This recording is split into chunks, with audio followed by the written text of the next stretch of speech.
श्री शिवाय नमस्तुभ्यं। हे भगवान शिव, यदि सावन सोमवार में आपके इस भक्त से कोई भूल हो जाए तो क्षमा करना, हम सब आपकी ही संतान है। और जो इस वीडियो को लाइक करें उसके दुख दर्द और गरीबी को दूर कर देना। वीडियो लाइक जरूर करें। दोस्तों, साल 2024 में सावन का पहला सोमवार 22 जुलाई को पड़ रहा है। ऐसे में सोमवार के पवित्र दिन में यहाँ पर बांधे एक जोड़ी हरी चूड़ी 24 घंटे के अंदर में देखे चमत्कार, आपकी किस्मत बदल जाएगी। आपका भाग्य आपका साथ देना शुरू कर देगा। सावन का जो महीना होता है भक्ति का महीना होता है। सावन के पूरे महीने पर भगवान भोलेनाथ जी का नियंत्रण होता है। कालों के भी काल कहे जाने वाले महाकाल शिव शंभू को सावन का महीना बहुत ही प्रिय लगता है। इस समय सूखे पड़े बंजार, सूखे पड़े बाग खिलखिला उठते हैं। चारों ओर हरियाली ही हरियाली होती है। दोस्तों, ऐसा माना जाता है कि सावन के पूरे महीने भर भगवान भोलेनाथ जी की पूजा पाठ करने से वह शीघ्र ही प्रसन्न होते हैं। सावन का पूरा महीना भगवान भोलेनाथ का प्रिय महीना है। इसकी अनेक पौराणिक कथाएं एवं धार्मिक मान्यताएं भी है। दोस्तों, जनसाधारण लोग किसी और महीने में संयम नियम का पालन करें या ना करें, लेकिन सावन के महीने में संयम एवं नियम का पालन जरूर करते हैं। सावन में जो लोग व्रत आदि करते हैं तो उन्हें पूरे महीने भर लहसुन, प्याज तथा तामसिक चीजों का त्याग करना होता है। किसी का झूठा भोजन भी नहीं करना चाहिए, क्योंकि इस समय व्रतधारी भगवान शिव की शरण में होता है। तो आप कोई भी ऐसा पाप ना करें जिससे भगवान शिव क्रोधित हो जाए। तो आज की जो वीडियो है बहुत ही सुंदर है, ज्ञानवर्धक जानकारी से भरी है। इस वीडियो को अपने फायदे के लिए जरूर पूरा देखना है, क्योंकि अधूरा ज्ञान हमेशा अधूरा फल ही देगा और भगवान शिव का अपमान भी माना जाएगा। इसलिए सावन के शुभ अवसर पर वीडियो को अंत तक जरूर देखें ताकि आपको सटीक जानकारी प्राप्त हो। और कमेंट में अपनी राशि जरूर डाल दीजिएगा। यदि हमारे पास कोई उपाय होगा तो वह आकर हम आपके कमेंट के रिप्लाई में जरूर बताएंगे। दोस्तों, सावन के महीने में ही समुद्र मंथन हुआ था। सावन के महीने में ही माता लक्ष्मी उत्पन्न हुई थी और माता लक्ष्मी को धन की देवी का दर्जा सावन के महीने में ही प्राप्त हुआ था। सावन के महीने में ही भगवान भोलेनाथ धरती पर आ जाते हैं और भूलोक पर जिनके घर पर यथावर्ष शिवलिंग रखा हुआ होता है तो उनके घर में भगवान आशिक रूप में जरूर आते हैं, उन पर कृपा बरसाते हैं। दोस्तों, इस माह में भगवान विष्णु योग निद्रा में चले जाते हैं तो सृष्टि का जो भार होता है वह भगवान भोलेनाथ संभालते हैं। तो आज की जो वीडियो का विषय है बहुत ही सुंदर है कि इस वृक्ष पर बांधे 2 जोड़ा हरी चूड़ी, आपकी हर इच्छा शीघ्र ही पूर्ण होगी और आपकी जैसी थी मनोकामना है पूरी होगी। इस वृक्ष पर सावन में अगर हरी चूड़ी बांधते हैं तो आपकी सभी मनोकामना शीघ्र ही पूर्ण होगी और आपका आने वाला समय भी सुखमय गुजरेगा। भोलेनाथ की कृपा बरसेगी और कैसी भी आपके जीवन में जो परेशानी चल रही हो वह परेशानी हमेशा के लिए समाप्त हो जाएगी। वैसे तो चूड़ी सभी समुदाय के लोग पहनते हैं, हिंदू, मुस्लिम, सिख, ईसाई सभी स्त्रियां अपने हाथों में चूड़ियां अवश्य धारण करती हैं। लेकिन चूड़ी का महत्व सर्वप्रिय है। देवी देवताओं को अति आकर्षित करने वाली चूड़ियां मानी जाती है। खासकर माता रानी को जो महिला 2 जोड़ी हरी चूड़ी पहनती है उसका भाग्योदय होता है। दोस्तों, अगर आप भी भोलेनाथ के सच्चे भक्त हैं तो कमेंट बॉक्स में ओम नमः शिवाय जरूर लिखना। और अगर आप भोलेनाथ से प्यार करते हैं दोस्तों, भगवान भोलेनाथ जी को यह 3 वृक्ष अत्यंत प्रिय है और इस वृक्ष की पूजा करने से शिव पूजा करने का ही फल प्राप्त होता है। दोस्तों, इस वृक्ष के बारे में शास्त्रों में यह भी कहा जाता है कि मनुष्य जाति के जन्म कल्याण के लिए स्वयं भगवान भोलेनाथ एवं माता पार्वती इन वृक्षों के रूप में भूलोक पर अवतरित हुए थे, अर्थात भूलोक पर जन्म लिया था। तो लिए इस वीडियो में जानते हैं सावन में हरी चूड़ी का महत्व। दोस्तों, हरा रंग सौभाग्य एवं उल्लास का प्रतीक माना जाता है जो मन को शीघ्र ही आनंदित करता है। हरा रंग प्रकृति का वह स्वरूप है और माता पार्वती भी प्रकृति है एवं भोलेनाथ को पुरुष माना जाता है। दोस्तों, हरे रंग का उदाहरण कुछ इस प्रकार से है जैसे सावन में भगवान शिव जी को चढ़ाए जाने वाले बेलपत्र, धतूरा, भांग एवं हरे रंग की होती है। दोस्तों, प्रकृति निर्माण करने वाले भगवान भोलेनाथ हरे रंग से अतिशीघ्र ही प्रसन्न होते हैं।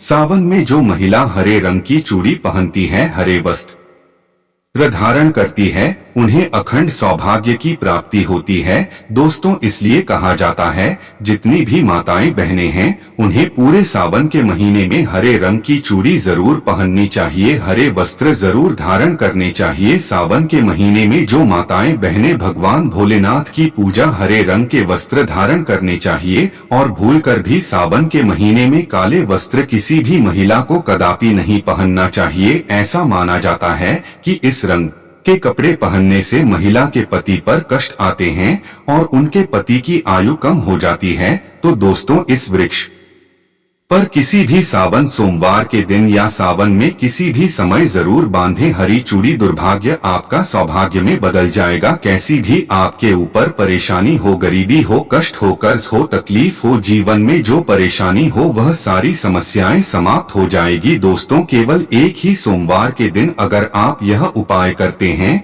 हरी चूड़ी इस वृक्ष पर बांधते हैं, तो आपके जन्म जन्मांतर की गरीबी भी मिट जाती है।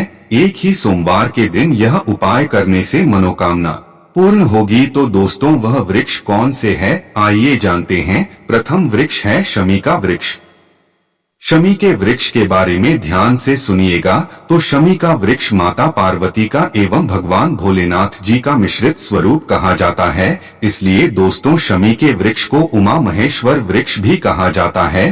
पूरे सावन भर शमी के वृक्ष पर माता पार्वती एवं भगवान भोलेनाथ जी का वास माना जाता है। सावन के महीने में गोधूली बेला पर प्रदोष काल के समय अर्थात दोस्तों जब नहीं दिन हो और ना ही रात अर्थात संध्या काल के समय, तो इस वृक्ष को संध्या काल के समय में, गोधूली बेला में या फिर प्रदोष समय में इस वृक्ष को छूने से पाप, दोष, कष्ट एवं परेशानी केवल सावन के महीने में छूने मात्र से समाप्त हो जाती है। दोस्तों, सावन के पवित्र महीने में अगर शमी वृक्ष की झाड़ पर कच्चा दूध डाला जाए तो भगवान शिव शीघ्र ही प्रसन्न होते हैं एवं माता पार्वती का ढेर सारा आशीर्वाद प्राप्त होता है।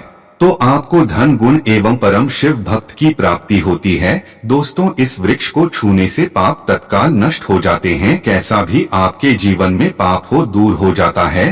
तो आपको करना क्या है, इसे बहुत ही उत्तम कहा गया है। माता लक्ष्मी को भी बेल के वृक्ष का अवतार लेना पड़ा था। मैं इसके बारे में भी एक कथा भी आपको बता दूंगा। तो आपको सावन के पवित्र दिनों में बेल के वृक्ष के नीचे हो सके तो घी का दीपक जरूर जलाएगा। घी का दीपक बहुत ही उत्तम कहा गया है। अन्य वृक्षों को जैसे आपने मक्खन चुराया, बताशे का भोग लगाया, बेल के वृक्ष को माता पार्वती तथा भगवान शंकर का स्वरूप ही कहेंगे। इसमें समस्त तीर्थ आकर के निवास करते हैं। इसीलिए सावन के महीने में कहा जाता है जो लोग अगर तीर्थ धाम नहीं जा सकते, तीर्थ के दर्शन नहीं कर पाए, तो ऐसे व्यक्ति बेल के वृक्ष के नीचे सावन के महीने तक घी का दीपक जला लेते हैं, जिससे संपूर्ण जितने भी तीर्थ होते हैं उनके दर्शन के बराबर पुण्य की प्राप्ति होती है। मैं इसलिए सारी जानकारी, गुप्त रहस्य जानकारी बताता हूँ जिससे आप सभी दर्शकों को कल्याण हो, दर्शकों की बिल्कुल ही आध्यात्मिक उन्नति हो। सभी को धन की जरूरत नहीं होती, किसी को पुण्य की प्राप्ति की जरूरत होती है। कोई आध्यात्मिक उन्नति करना चाहते हैं, इसीलिए इस प्रकार के छोटे छोटे गुण भरे रहस्य जानकारी वीडियो में बता देता हूँ। दोस्तों, अब करना क्या है, सावन की शुभ मंगल दोनों में इस वृक्ष को छूना है। माता पार्वती से प्रार्थना लगानी है कि है माता पार्वती, आप ही शक्ति स्वरूप है, लक्ष्मी है, धन की देवी है, आप ही संसार को चलने वाली देवी है।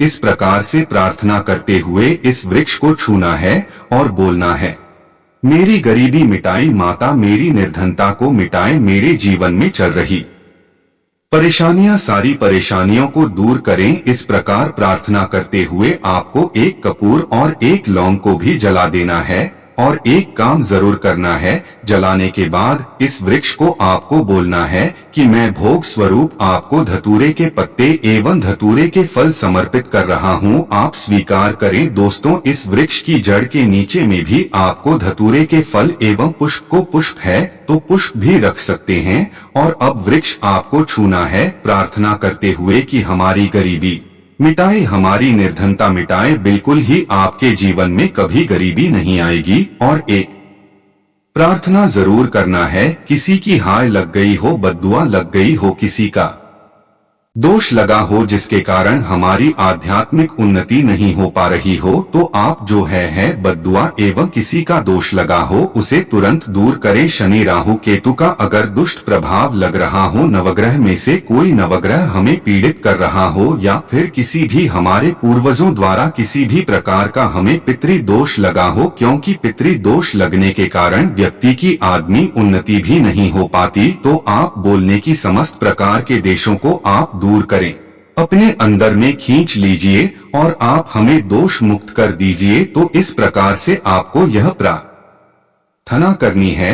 और एक काम आपको जरूर करना चाहिए। आपको सावन के समय धर्म शास्त्रों में कहा गया है, बहुत सारे लोग भी बताते हैं, हमारे गुरुजी भी कहा करते थे, सावन के दिन अगर बेल के वृक्ष की झाड़ में मिश्रित युक्त मिश्री, जो मिश्री आती है खड़ी खड़ी, आप सभी दर्शकों को जरूर पता होगी, चक्र टाइप की होती है, तो आपको मिश्री डाला हुआ दूध अगर आप इनकी जड़ में डालते हैं तो ऐसा कहा गया है कि ऐसा व्यक्ति कभी निर्धन नहीं होता। ऐसे व्यक्ति के जीवन से किसी भी प्रकार से अगर लक्ष्मी रुष्ट हो चुकी हो, ऐसे व्यक्ति पर मां लक्ष्मी भी प्रसन्न होती है। ऐसे व्यक्ति के जीवन में धन का अभाव नहीं होता। ऐसे व्यक्ति फिर निरोग रहते हैं, निरोग काया प्राप्त होती है। आप चाहते हैं तो यही क्रिया नीम के वृक्ष पर भी कर सकते हैं। नीम के वृक्ष पर माता लक्ष्मी निवास करती है, समस्त देवी शक्ति निवास करती है। नीम के वृक्ष में अगर आप जो है सावन के शुभ मंगल दोनों में आपको एक गिलास या फिर एक लोटे सामर्थ्य के अनुसार तांबे के लोटे में आपको दूध डाल करके इनके अंदर जो है अभिषेक करना चाहिए,